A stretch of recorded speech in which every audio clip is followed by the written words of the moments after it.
The worst betrayals don't come from strangers. They come from the people who taught you what the word family was supposed to mean. The rain tapped against the kitchen window in a steady rhythm while I sat at the table helping Lily color a picture of a yellow house with a red roof. She was 6 years old and believed every family deserved a happy ending. I wished I still believed that too. Our little rental house smelled like tomato soup and laundry detergent, the ordinary scent of a life I had spent years trying to rebuild. My father was supposed to stop by that evening. My brother Ethan was coming with him. They said they wanted to talk about a business opportunity. Those words should have warned me. Instead, I let myself hope. Hope was a dangerous habit. Lily yawned and rubbed her eyes. It was almost 9 o'clock. I kissed the top of her head and told her to get ready for bed. She smiled, hugged her stuffed rabbit, and disappeared down the hallway. A few minutes later, headlights swept across the living room curtains. My father and Ethan had arrived. I greeted them at the door with forced optimism. My father barely looked at me. Ethan seemed distracted, checking his phone every few seconds. The conversation felt wrong from the beginning. Short answers, avoided eye contact, nervous glances. After 10 minutes, my father asked for a glass of water. I walked into the kitchen while they stepped onto the back porch. The screen door clicked shut behind them. I should have stayed inside. I should have minded my own business. Instead, I heard my name. My hand froze around the glass. Rain drummed softly against the roof while unfamiliar voices joined the conversation. At first, I thought I misunderstood. Then I heard Ethan laugh. Not a happy laugh, a nervous one. The kind people make when they're trying to convince themselves something is acceptable. I moved closer to the window without making a sound. My heart beat harder with every word. Numbers were being discussed. Dates. Arrangements. Conditions. Then my father said something that made the world tilt beneath my feet.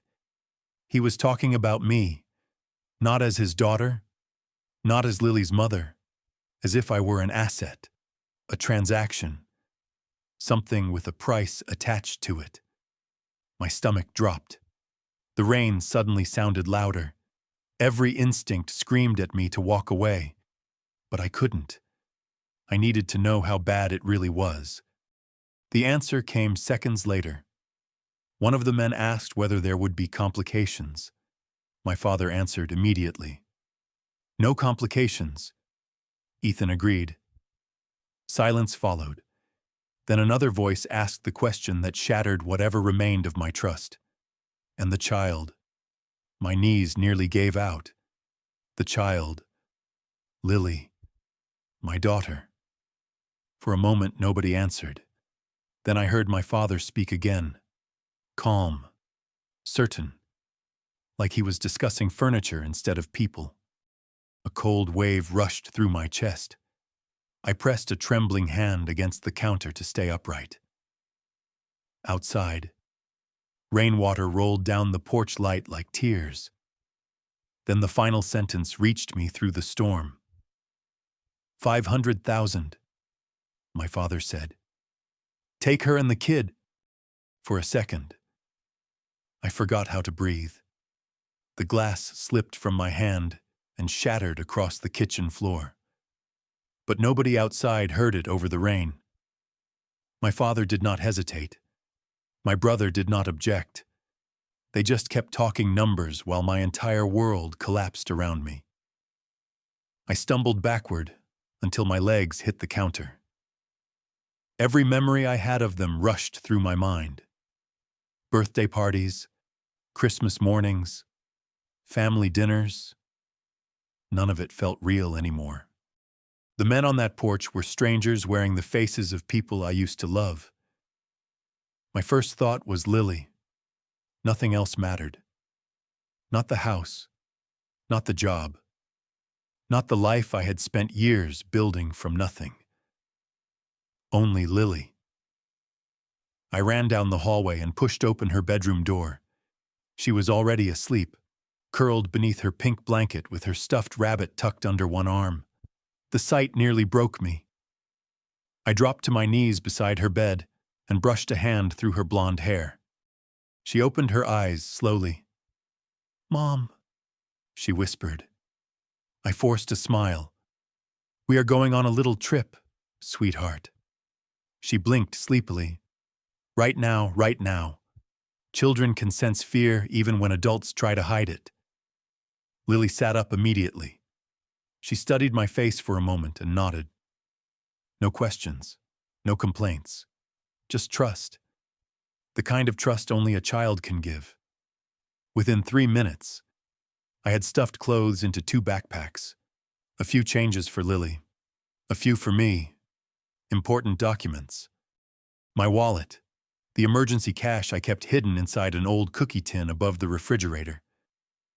The entire time, I could hear muffled voices outside, still talking, still negotiating, still deciding our future without us. My hands shook so badly I almost dropped the car keys twice. Then I heard the porch door open. Time had run out. I grabbed Lily's hand and hurried toward the back door. Rain hit us instantly, cold, heavy, relentless. The backyard had turned into mud. Lily struggled to keep up as we crossed the grass. "Mom, what is happening?" she asked. I swallowed hard. "We just need to leave for a little while." A light switched on inside the house. Voices grew louder. Someone had discovered I was gone. Panic surged through me. I lifted Lily into my arms and hurried toward the old fence separating our yard from the neighboring property.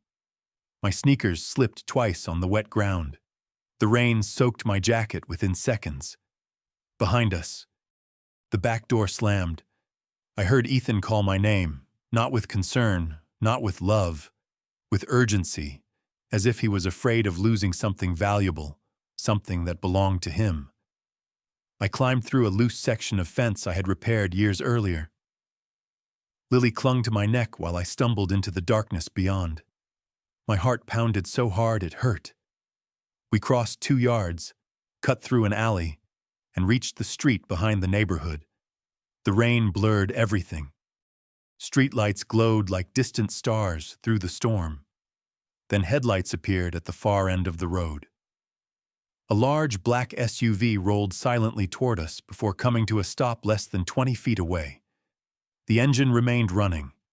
The tinted windows hid whoever was inside.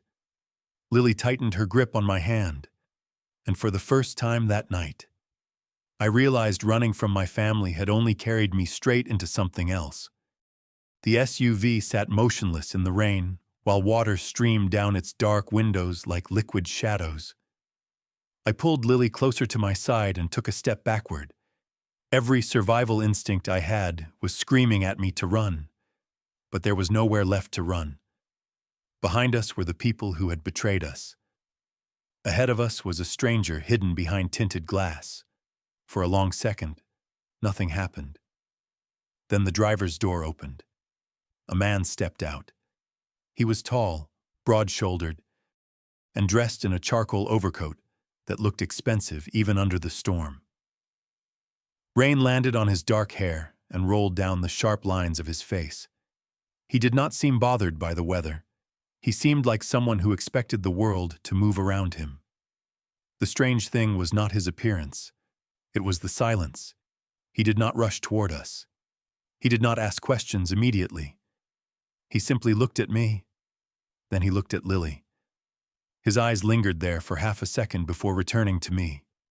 Calm, focused, observant. The kind of eyes that noticed everything. "Are you lost?" he asked. His voice was deep and controlled. I almost laughed at the question. Lost. That implied I knew where I was supposed to be. I tightened my grip on Lily's hand. "No." He nodded once. "Then why are you standing in the middle of a storm with a child at 10 o'clock at night?" I did not answer. Trust was a luxury I could not afford anymore. The man seemed to understand. He slipped one hand into his coat pocket and glanced toward the end of the street. Headlights appeared briefly through the curtain of rain before disappearing again. His attention sharpened. "Someone is looking for you." It was not a question. My heart skipped. "Who are you?" I asked. The corner of his mouth moved slightly, not quite a smile. "Vincent Moretti." The name meant nothing to me. At least it should have. But something about the way he said it suggested it was supposed to mean something. Lily shifted closer to me. "Mom, I am cold." Her small voice broke something inside me. I looked down at her soaked jacket and trembling hands. The rain had become heavier. The temperature was dropping fast. Vincent noticed. Of course he noticed. He removed his coat and held it out toward Lily. "Take it." I hesitated. "I do not need anything from you." "The coat is for her." His tone remained calm. "Not for you." I hated that he was right.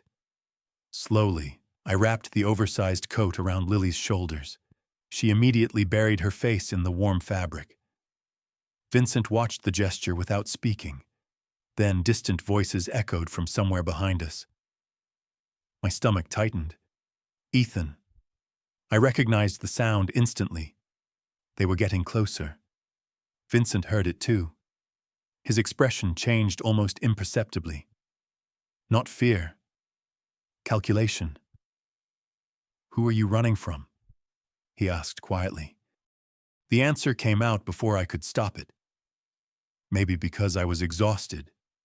Maybe because carrying the truth alone suddenly felt impossible. I looked directly into his eyes and whispered the only answer that mattered. My family. For the first time since stepping out of that SUV, Vincent Moretti's expression became impossible to read. The rain seemed quieter after I said those two words. My family. Vincent did not react the way most people would have. There was no immediate sympathy, no shocked expression, no awkward apology. He simply studied me for several seconds as though he was fitting a missing piece into a puzzle only he could see. Then another set of headlights appeared at the far end of the street. This time they did not disappear.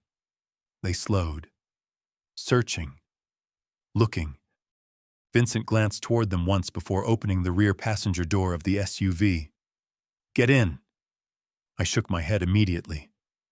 "I do not know you." "That is true." His voice remained calm. "But the people looking for you do."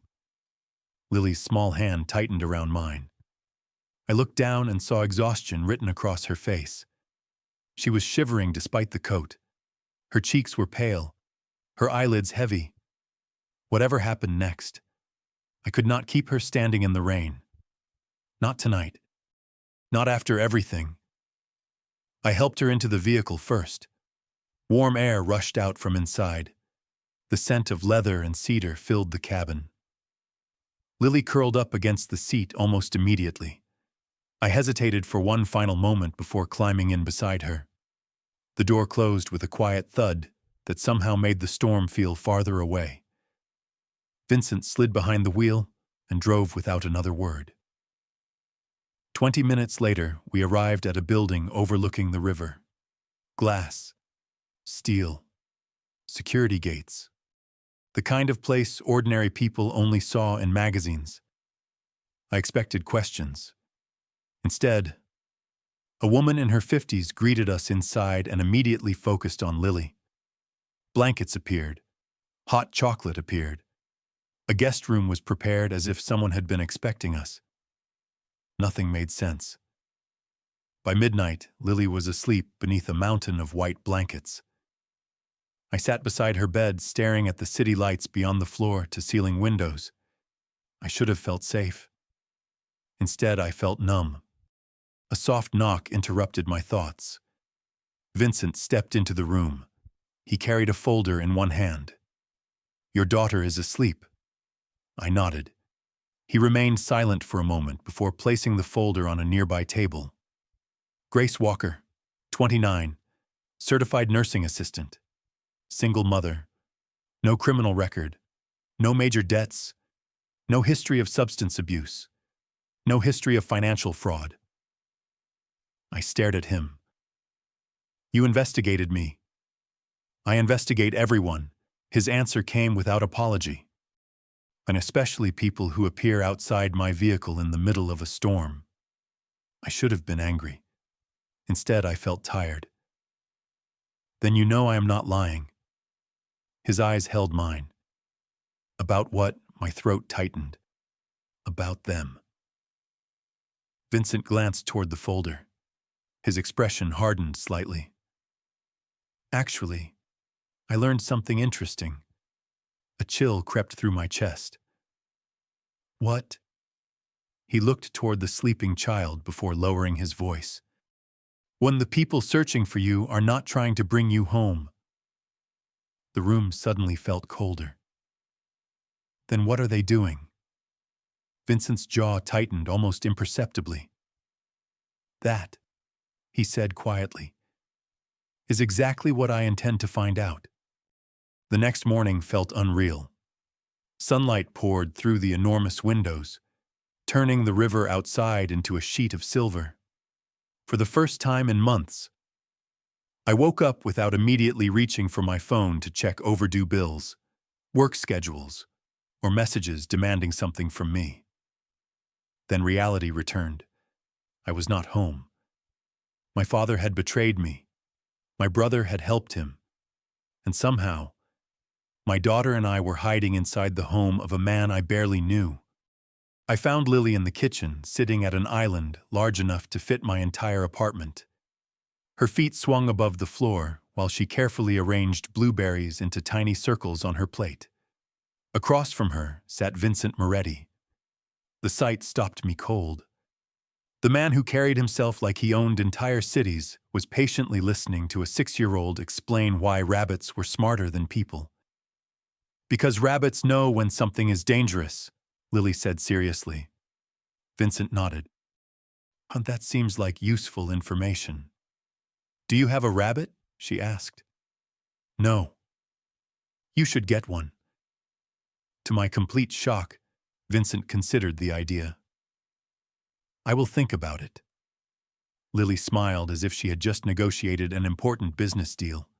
For the first time since all of this started, I heard her laugh.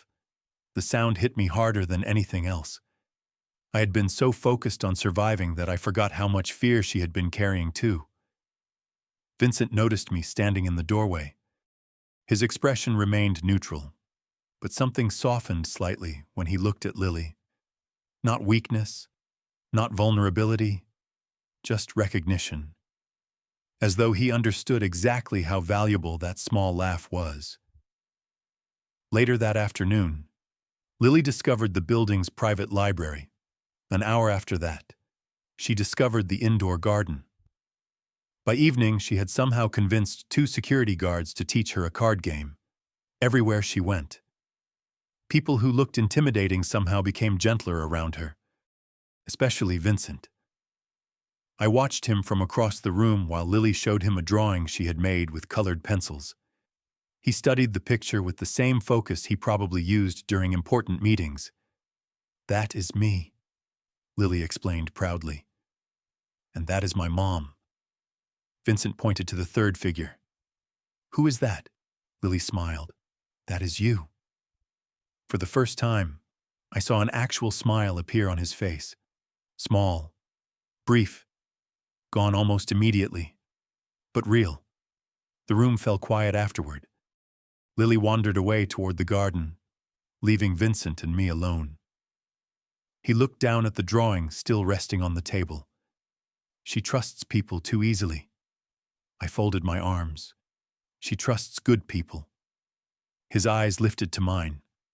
Something unreadable passed through them. I am not sure those are the same thing. Before I could answer, his phone vibrated. He glanced at the screen. The warmth disappeared instantly. The room seemed colder, more serious. He stood without another word. What happened? I asked. Vincent slipped the phone back into his pocket. His jaw tightened. My team found something. Every nerve in my body went rigid. About my father. He held my gaze for several long seconds. Then he nodded once. About your father, and about what he planned to do next. That evening, the city lights shimmered beyond the glass walls like distant stars, but I could not appreciate any of it. My chest felt tight. Vincent led me into a private office overlooking the river. The room was quiet except for the soft hum of the air conditioning. A folder rested on the desk between us. Thick, heavy, full of answers I was not sure I wanted. Vincent remained standing while I sat down. He opened the folder and slid several pages toward me. I stared at them without really seeing the words. My hands were already shaking. "What is this?" I asked. His expression was unreadable. "Everything my team found during the last 48 hours. I forced myself to look. Bank transfers, property records, phone logs, names I recognized, others I did not. Then I saw my father's name. My stomach dropped. Vincent spoke carefully. Your father has significant debts. I laughed bitterly. That part does not surprise me. Huh, the amount is larger than you think. My eyes moved across the numbers. The total made my breath catch. It was more money than I could earn in several lifetimes. My father had buried himself under obligations he could never repay. But what hurt most was not the debt. It was what came next. I saw messages, agreements, discussions, my name appearing again and again, not as a daughter, not as a person, as leverage, as an asset, as something that could solve a problem. Tears blurred my vision. I blinked them away. Vincent remained silent. He was giving me space to process the truth. Sometimes silence hurts more than words. How long? I finally whispered. Vincent looked down at the documents. Months. The answer felt like a knife sliding between old wounds. Months. While I was working double shifts. While I was helping Lily with homework. While I was worrying about grocery bills and rent. They had been planning. Smiling at me. Calling me family. Knowing exactly what they intended to do. My vision blurred again. I pressed a hand against my mouth. Why? The word barely escaped. Vincent's gaze softened slightly. Because desperate people often convince themselves that betrayal is survival. I shook my head. No. My voice cracked. You do not do this to your child. You do not do this to your sister. You do not look someone in the eye every day and plan something like this. The room fell quiet. Outside, a ferry crossed the river. Its lights glowing against the dark water. Everything beyond those windows looked normal. Meanwhile, my entire understanding of family was falling apart. Vincent stepped closer. Not enough to invade my space. Just enough to remind me I was not alone. Grace. I stared at the floor. My father. My throat tightened. The words refused to come. For several seconds, I could only hear my own breathing. Then the dam finally broke. My father and my brother sold me. The confession left me in a whisper. Small. Fragile. Devastating. The room remained completely still. Vincent did not interrupt, did not offer empty comfort. He simply stood there and listened. And somehow that made it worse, because for the first time, saying the words out loud made them real. When I finally looked up, something had changed in Vincent's eyes. The calm control was still there. The discipline was still there. But beneath it, I saw something new. Anger. Not directed at me. Directed at the people who had done this. And for the first time since that terrible night began, I realized I was no longer carrying the truth alone. For the next 3 days, life settled into something that almost resembled normal. Almost. Lily spent her mornings drawing in the library and her afternoons exploring parts of the building that still felt impossibly luxurious to me. She laughed more, slept better. The shadows beneath her eyes began to fade. I should have felt relieved. Instead, a constant tension followed me everywhere. The feeling that something was coming. Vincent seemed to feel it too. His schedule became busier. More phone calls, more meetings behind closed doors, more security moving quietly through the building. Nobody explained anything. But I noticed. One afternoon, Lily and I were walking through a small riverside park attached to the property. The sky was clear for the first time all week. Children played near a fountain while joggers passed along the waterfront path. It felt safe, ordinary. Exactly the kind of afternoon I used to dream about giving my daughter. Lily ran ahead carrying a paper windmill she had made that morning. I watched her laugh as the breeze spun the colorful blades. For a few precious minutes, I forgot everything else. Then my phone rang. The number was unfamiliar. I almost ignored it. Almost. Something made me answer. Grace. The voice froze me instantly. Ethan. My brother. Every muscle in my body locked across the park. Lily was still laughing, completely unaware. How did you get this number? I whispered. That does not matter, Ethan replied. His voice sounded strained, nervous. You need to come home. Home. The word felt disgusting. I do not have a home anymore. Silence followed. Then he tried again. Dad is worried? I almost laughed. Instead, anger rose inside me. He was not worried when he was discussing a price.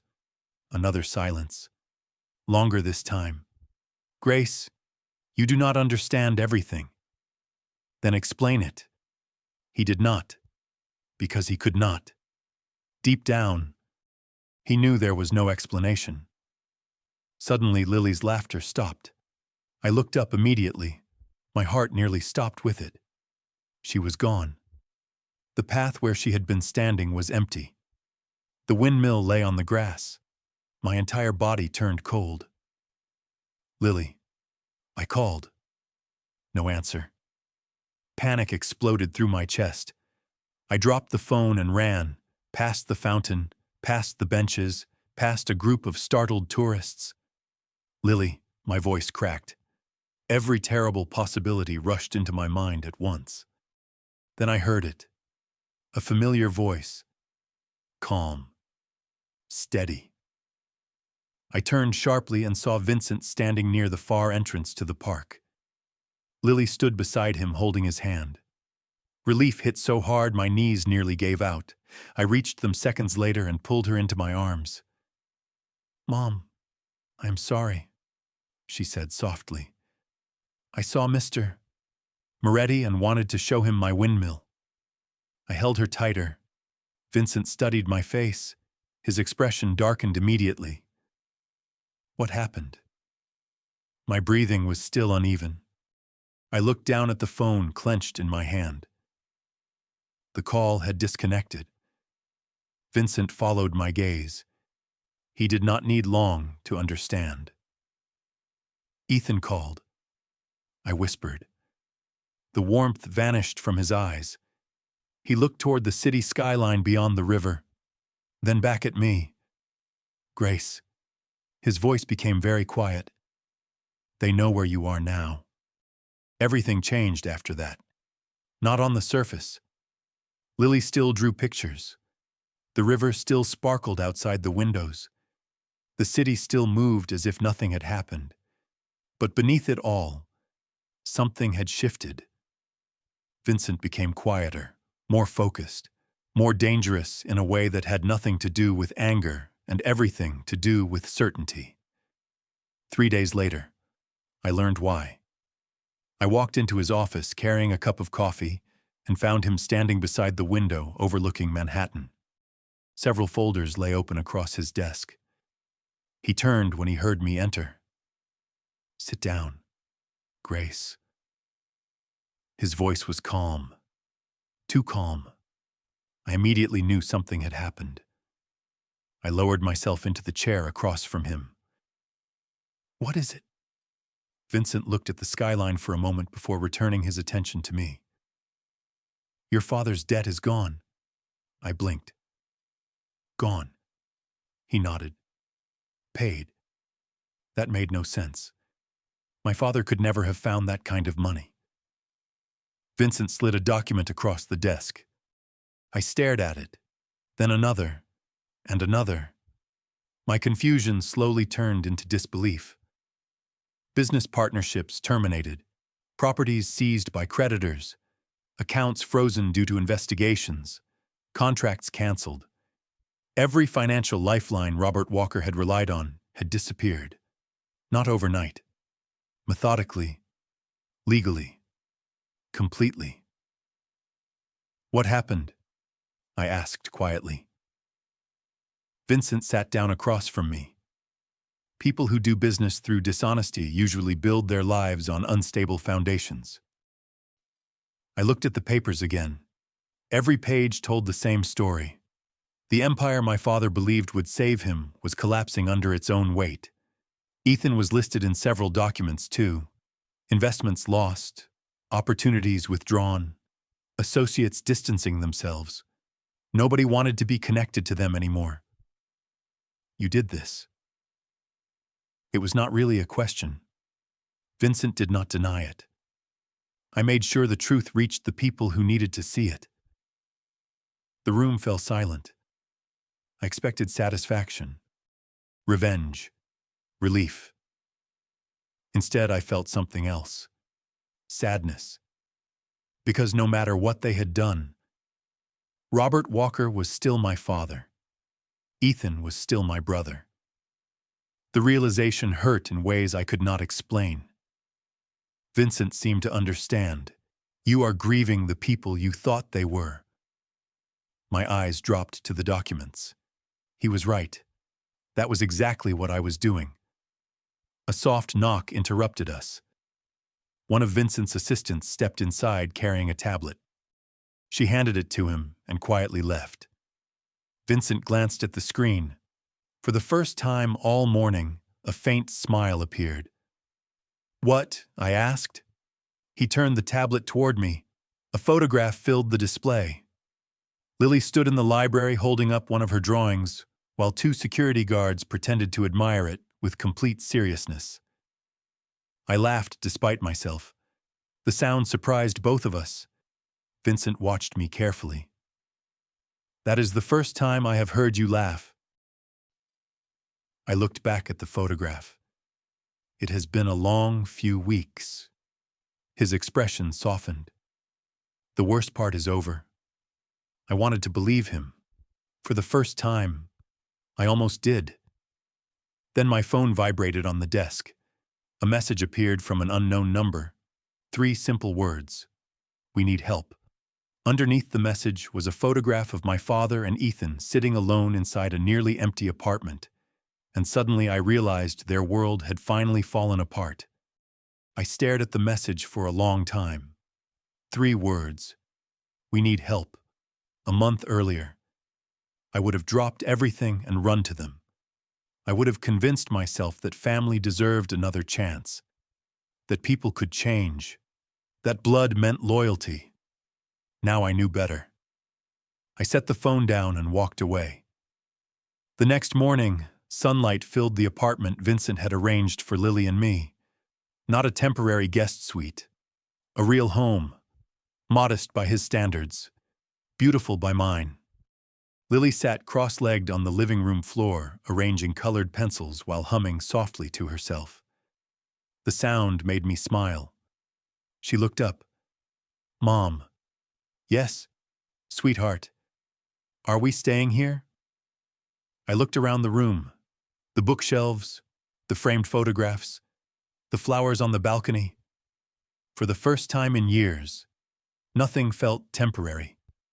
Nothing felt fragile. I think we are, I said. Lily grinned and returned to her drawing. Later that evening, I found Vincent standing on the balcony overlooking the river. The city glowed beneath the dark sky. Boats drifted across the water like floating stars. He rested one hand on the railing while watching the skyline in silence. I stepped beside him. Neither of us spoke immediately. The quiet felt comfortable, safe. Eventually, I held up my phone. They contacted me. Vincent nodded. He already knew. Somehow he always knew. What are you going to do? He asked. I looked down at the message one final time before deleting it. Nothing. His eyes shifted toward me. Are you sure? I took a slow breath. I spent years trying to save people who never tried to save me. The words felt lighter once they were spoken aloud. Vincent studied me for a moment. Then he nodded once. Not approval. Understanding. We stood there watching the river below, somewhere behind us. Lily laughed from inside the apartment. The sound drifted through the open door. Vincent's expression softened immediately. I noticed. So did he. She likes you, I said. A faint smile touched the corner of his mouth. She negotiates better than most adults. I laughed. This time the sound came easily. Vincent looked at me. Really looked at me. Not like a problem to solve. Not like someone broken. Just me. Why did you do all this? I asked quietly. You did not have to help us. He turned back toward the river. For several seconds I thought he might not answer. Not. Then his voice broke the silence. Because nobody protected you when they should have. My throat tightened. Simple words, honest words, more valuable than any grand promise, inside the apartment. Lily appeared in the doorway holding a drawing. Come look at this, she called. We followed her inside. She proudly held up the picture. 3 people stood beneath a bright blue sky. A little girl in the middle, a woman on one side, a tall man on the other. Above them she had written a single word in large, uneven letters. Family. I felt tears sting my eyes. Not from sadness this time. From relief. Because family was not the people who betrayed you. Family was the people who stayed. The people who protected you. The people who chose you. And as I watched Lily smile between us, I realized something important. Vincent Moretti might have ruled the city, but when it mattered most, he chose to protect one frightened mother and one little girl. And that choice changed all of our lives forever.